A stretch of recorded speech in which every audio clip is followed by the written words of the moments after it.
ISO 31000 and ISO 45001 within this module, and we're going to look at where they overlap.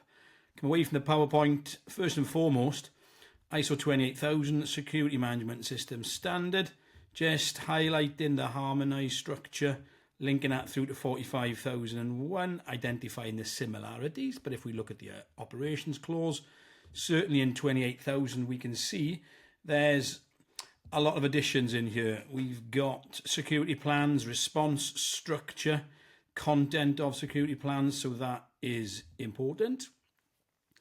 So 31,000 and 45. So I'm just going to go through the risk management process and we can see how that links.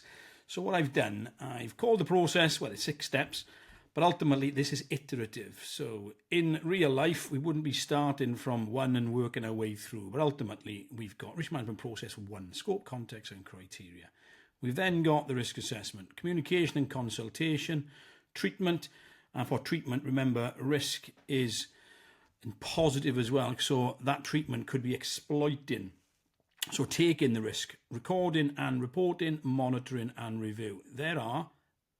These are the 6 steps of the risk management process. That's not risk assessment process. Risk assessment is on its own, and that's within this. So we can see there, we've got those 6 steps. Now, in the center of that, I'm just going to drop the ISO 45001 Management System Standard. 7 steps: context, leadership and worker participation, planning, support, operations, performance evaluation and improvement. So what we've got the risk management process around the outside, risk management process, and then the management system harmonized structure of ISO 45001 in the center. So ultimately, with 31,000, it doesn't focus on any specific type of risk. So that could be health, safety, security, project, finance, any type of risk.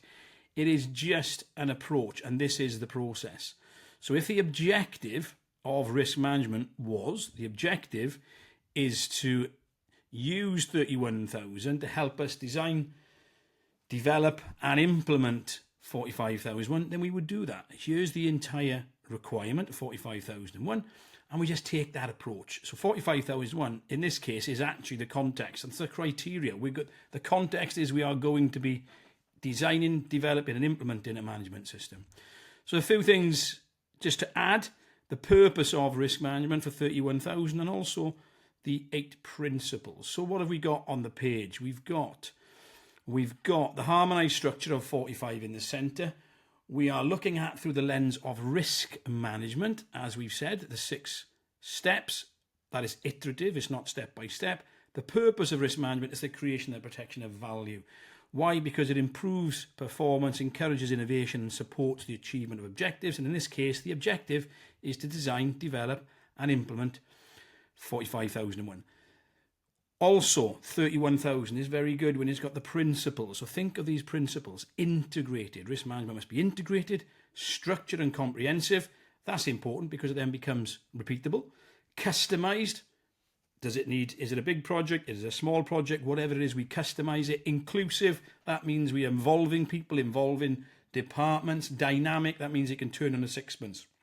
So we can do it very, very quickly. Think about that process. 6 steps. Once you know that is quite quick. Best available information. That is historic information, current information, and any future expectations, human and cultural factors.